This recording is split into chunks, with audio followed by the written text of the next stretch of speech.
Hello everyone, welcome back. So in our Appium series, today we are going to see how we can perform the drawing gesture or like how you can e-sign on a particular application. Okay, so this is one of the Appium gesture that you might need to test in couple of your applications. If there is a pad, we call it as a sign pad or a drawing pad where the user can sign it. Now where exactly we need it? So sometimes we might need, let's say you are kind of testing a kind of a registration form on your banking application where you have to fill all the details, and then to submit your details you might need to sign it like this. Now you can see this is a testing device, but then testing application, but like this you might get a shorter form of like this, a rectangular sign pad actually where you can sign it.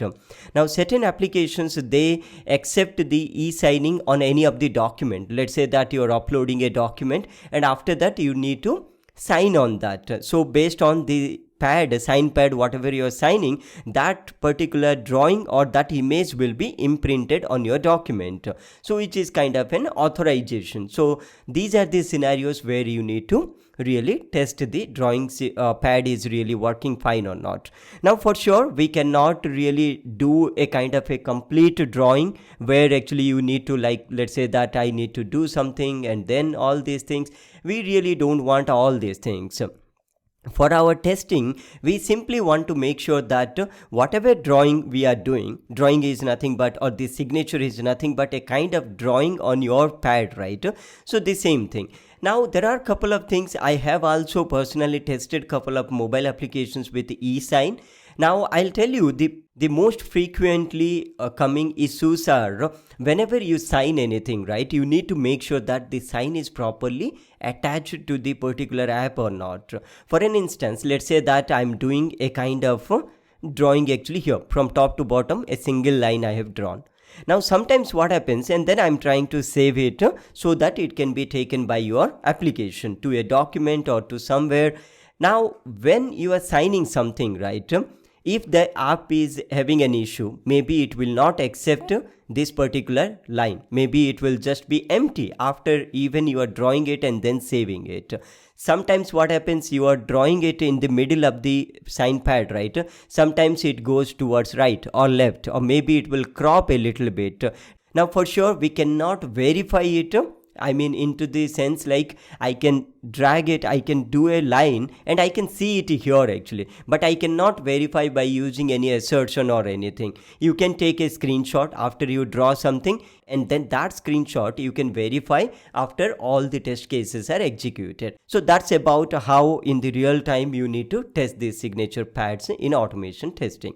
Okay, now let's come back to the automation. Let's try to see that how are we going to achieve actually this particular drawing which we just did manually. So it's pretty much similar actually, like how we have done couple of gestures like swipe gesture, scroll gesture, and then drag and drop. Pretty much similar. There is no difference at all actually. So I will show you today how we can use this particular swipe method, right? If you see that this swipe method, the same swipe method we will use it, but then now we need to plan the start and end point as usual, like how in the drag and drop, in the scroll, everywhere we were using the same concept. So here also we need to get the start and end point. Now let's understand how do I get the start and end point. If you would have watched my drag and drop stuff, right, what we did, we got the get center of the source and get center of the destination, and then from source to destination we have swiped it. Now at the same instance actually I need to get the location and the size of this particular element. Now here I don't have two elements, right? One is draggable and droppable. This is my entire screen. So what I'm going to do here, I will put my cursor here, do a left click, and then I will be swiping it towards bottom. Because it is, you can see it is horizontally rectangular, but let's say that your sign pad is only this much, then probably you might need to put your cursor here, yeah, like this. You need to do that. So from left to right you need to swipe it. It means that I need this particular location and this location. The same thing from top to bottom, I need this location and this location. Now for this, I have created one image to make it more understandable how to in real time you need to do irrespective of where your sign pad is there, whether it is here, or anywhere. So for this, let's come back to this. You can see it's exactly the screenshot of what we seen on our application. See, this is my x-axis and this is y-axis. Okay, now the first thing what we need to do, we need to get the location of this particular element, because as I told, I don't know if all of the applications the sign pad will be exactly at this location, and also depending on your different sizes of your application screen or the device screen, this might be varying. So that's why dynamically we need to fetch where your sign pad is there. Now when you say any element dot get location, it gives you the x and y coordinate of this top left corner. Actually here you can see that. Now I think about this is your x-axis and this is your y-axis. That's how even the Appium also deals with the coordinates. Now if I come back here, now this is my x y coordinate of the application, but if you see this particular sign pad, this left top corner is 1 3. 1 is your x-axis, you can see it's kind of here approximately, and 3 is your y-axis. Now as I told, I need to take the point here and then drag it bottom. Now first I got the location, then after that I need to get the size of this particular element. You can see get size and get location I always used to take. So get location I got. Now I need to, from this particular location, I want to come back to this point. This is exactly center of my width, right? So it means that now I will get the width divided by 2. Now whatever this width is coming, I need to add to this location. For an instance, let's say this is my 1 3 and here 9 3. You can see the x-axis remains changed, okay, but the y-axis is constant. You can see because y-axis is this one. If I move down, then only my y-axis will be changing. Now that is what you need to really keep it in mind always. So when I'm coming towards the vertical at the same line, my y-axis always remains same. You can see 3 3 3. This is y-axis. The x is changing. It means that whatever the location, that is 1 plus this width divided by 2. Now you can see 1 9. Now what is the difference? 8, right? The width is 8 divided by 2. How much it is coming? 4. Now that 4 I am adding to this x-axis location. That's where actually it is 5. And you can see, though it is a demo, it's exactly taking the center point. You can see this is 5, this is 1. That's how in real time also it will be. So I got the location 5 of 3. Now let's come back to this actually here. Now when I'm moving this down, now what is constant? X-axis is constant when I'm moving down. And then now I need to find it out the entire height actually, because I need to come back to this. I don't know what is this bottom line. Now I will say height. Now how much is the height? Let's say that this is exactly 12. Now 12 minus 3, because it's on the third location. This is not 1. Now 12 minus 3, how much? The height actually I'm talking about in y-axis. So 12 minus 3, 9. Now if I'm coming down, what happens? My x-axis is constant actually here. The y-axis only changes here. Now the entire length, if you see 12 minus 3, how much? 9. So it means that 9 plus 3. This is my y-axis, right? So 9 plus 3, 12. So it means that now I got my this top point and this bottom point. Now from here to here, I need to scroll it or swipe it. So this is my source point. This is my destination point.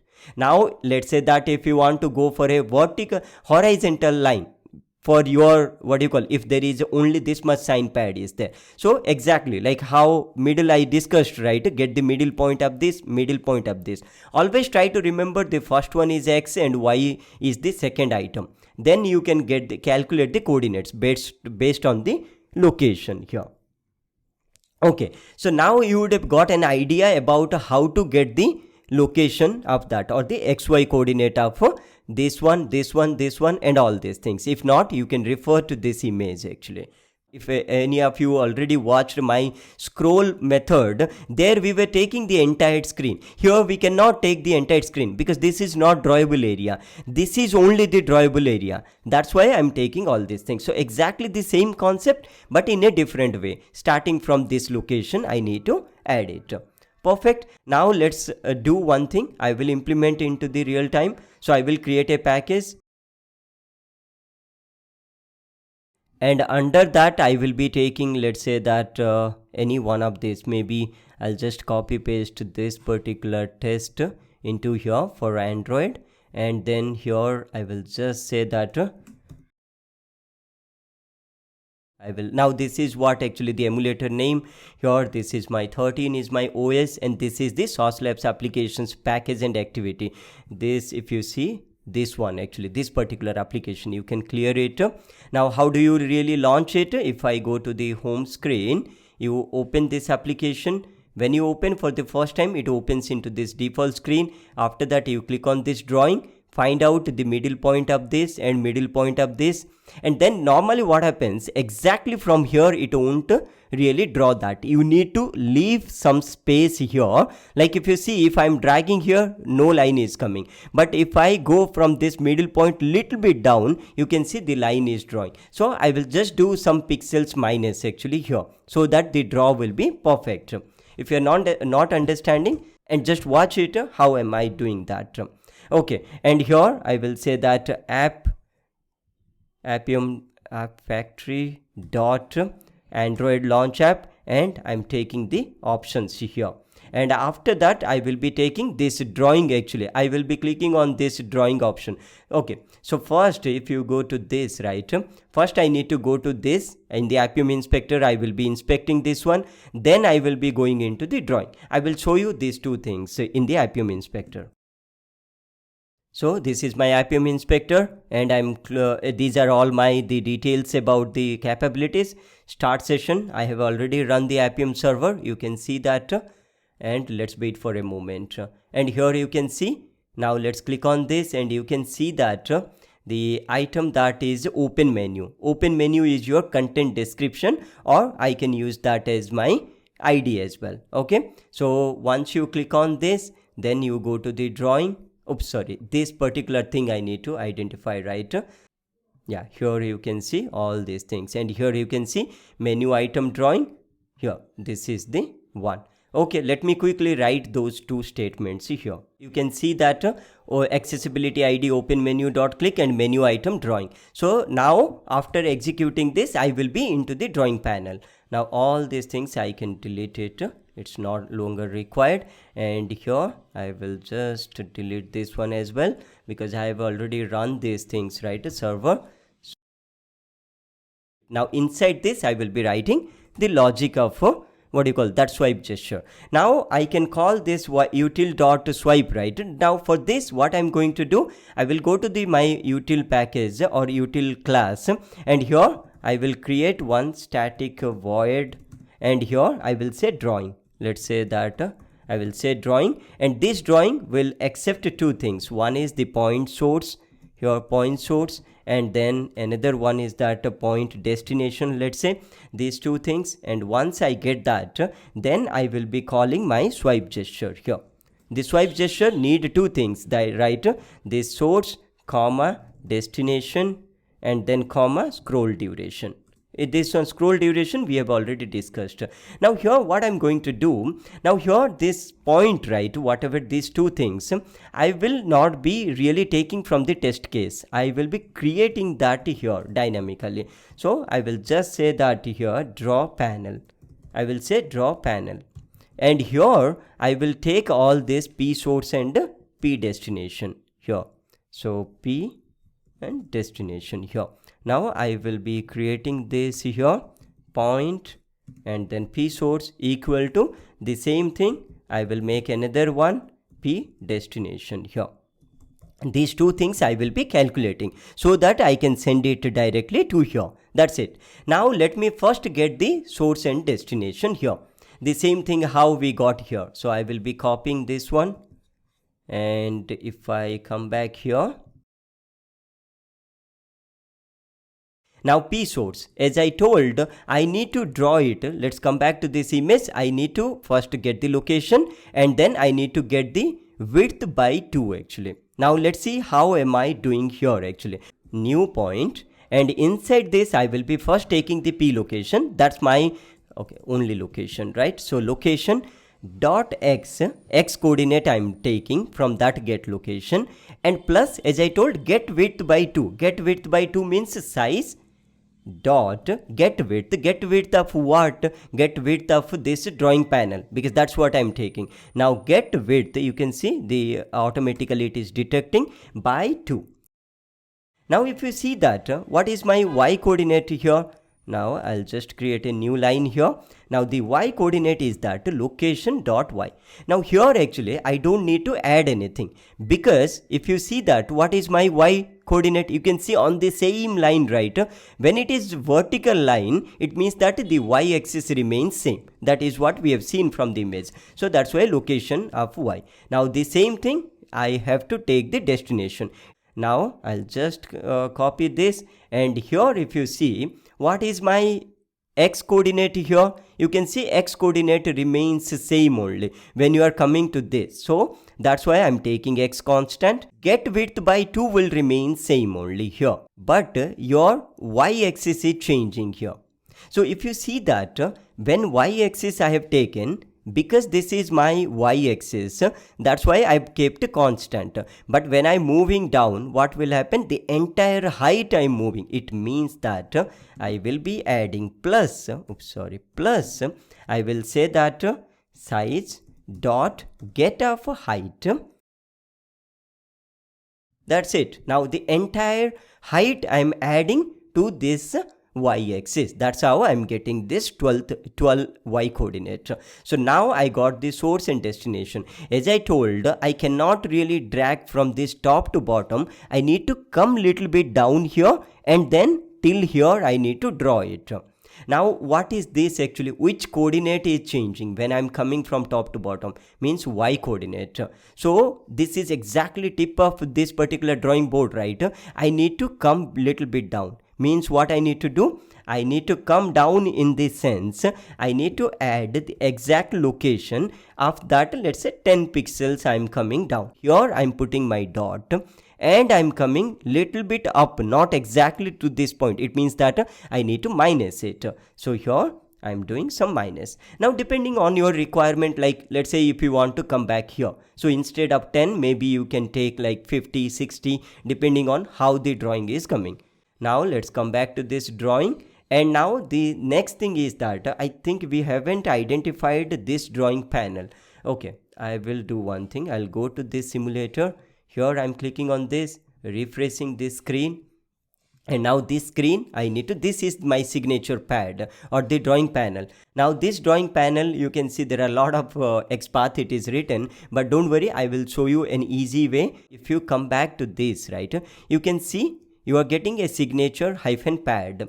But what I did, I copied this one and I searched for this ID straightforward.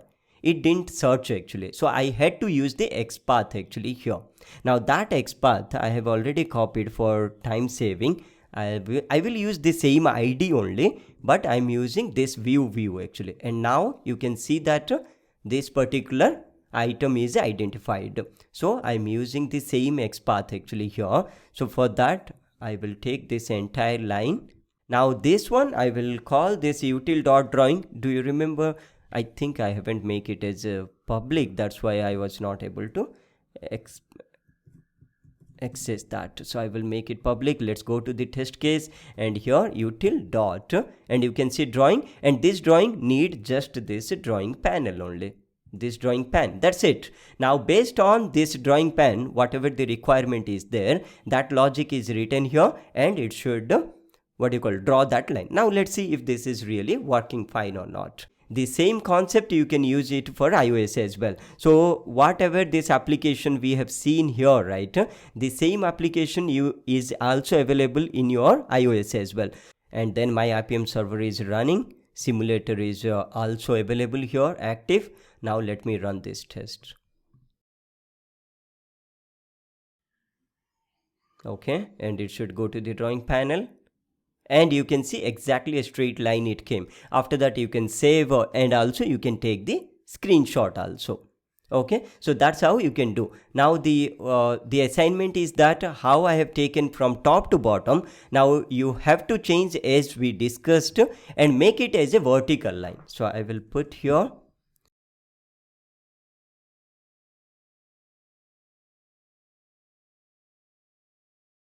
So let's try that. Now if you are not able to do that, no need to worry about that. Now in our upcoming session, we will see that how we can perform a horizontal line on this particular drawing, and that too we will see that for the iOS one actually here. Okay, hope this session is useful for you. So we will see such interesting topics in our upcoming sessions. So please do subscribe to this YouTube channel if you haven't. Thank you for watching.